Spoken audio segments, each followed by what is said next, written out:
পিছনে যে ব্রিজটা আমি কিন্তু গত 13 দিন আগে ভিডিও বানাই গেছিলাম একটা সমস্যা নিয়ে, তো দেখবো যে সমস্যাটা ঠিক হয়েছে কিনা। চলেন আনিস, আসো আমার সাথে, আমি দেখবো, আপনাদেরকে দেখাবো, আপনারা আসেন আমার সাথে।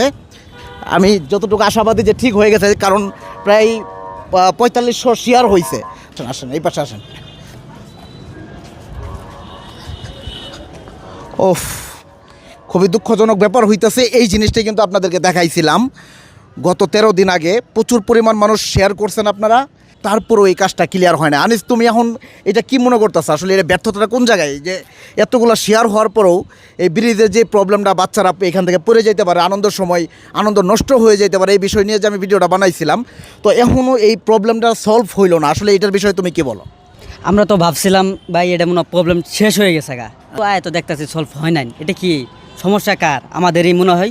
আমিও তো সেটাই বলতেছি, সমস্যা তোমার কাছে কার মনে হয়? এটা কি সমস্যা আমাদের নাকি? এমনও তো আছে যারা এটা নিয়ে ঠিক করব তাদের কাছে ভিডিও পৌঁছেই নেন। আমরা শেয়ার করছি ঠিক, কিন্তু আমাদের এত পরিমাণ শেয়ার করতে হবো যে তাদের কাছে তারা করতে যান বাধ্য হয়। দর্শক শ্রোতা, আসলে ব্যর্থতা তাহলে আমাদের। আপনি একটা জিনিস খেয়াল করেন যে আমরা যে প্রবলেমটা নিয়ে ভিডিও বানাইছিলাম, এত পরিমাণ শেয়ারের প্রয়োজন ছিল, কিন্তু সেই পরিমাণ শেয়ার হয় নাই এবং তাদের সামনে এই ভিডিওটা যায় নাই, সেই কারণে হয়তো এই প্রবলেমটা ঠিক হয় নাই। তো আসলেই এই কাজ আমাদের নিজের কাজ আমাদেরই করতে হবে, সেজন্য প্রচুর পরিমাণ শেয়ার করতে হবে। আমরা যদি শেয়ার করে কর্তৃপক্ষের কাছে এই প্রবলেমটা না বোঝাই, না দেখাইতে পারি, তাহলে ওনারা কিন্তু ঠিক করতে পারবে না। দেখেন এত সুন্দর করে ওনারা ব্রিজ করছে, কিন্তু এই যে একটু প্রবলেম, তো এই প্রবলেমটা যদি আমরা প্রচুর পরিমাণে ভিডিওটা শেয়ার না করে তাদের সামনে না পৌঁছাই, তাহলে কিন্তু তারা এই প্রবলেমটা ঠিক করতে পারবে না। একবার চিন্তা করেন, আপনি যদি এই প্রবলেমটা আপনার বাচ্চার সাথে ঘটে, আপনাদের পরিবারের সাথে ঘটে, আপনাদের কেমন হবে? এই যে আর কয়দিন, ঠিক আর সপ্তাহখানিক পরে ঈদ আসতেছে। ঈদে দূর দূরান্ত থেকে মানুষ কিন্তু এই জামালপুর ফৌজদারি এই ব্রিজে ঘুরতে আসবো। আসলে জামালপুরের মধ্যে এটা ব্রিজ না, এটাকে আড্ডার জায়গায় বলা চলে। অনেকেই বলছেন যে ব্রিজে আড্ডার কিসের জায়গা?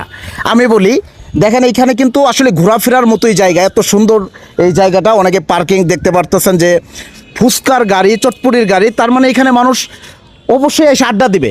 শুধু তাই না, আড্ডার পাশাপাশি সবাই ছোট্ট বাচ্চা, ছোট্ট আদরের সোনামণিকে নিয়ে আসার চেষ্টা করবে। এবং এইখানে তারা কিন্তু, আমি এর আগেও বলেছি যে তারা এখানে বাচ্চা রেখে তাদের মতো করে ছবি উঠবে, ফুচকা খাবে, আর ছোটো বাচ্চারা যায় দুর্ঘটনা ঘটাবে।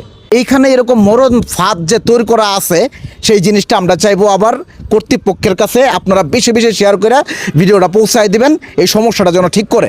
দূর দূরান্ত শহর বাড়ি থেকে মানুষ গ্রামে ঘুরতে আসবে, এইখানে এসে একটা দুর্ঘটনা ঘটে যাক, এইটা আমরা কখনোই চাই না। এর জন্য আমাদেরই প্রচুর পরিমাণে এই ভিডিও শেয়ার করতে হবে, আমাদেরই এই সমস্যার সমাধান করতে হবে। যখন একটা দুর্ঘটনা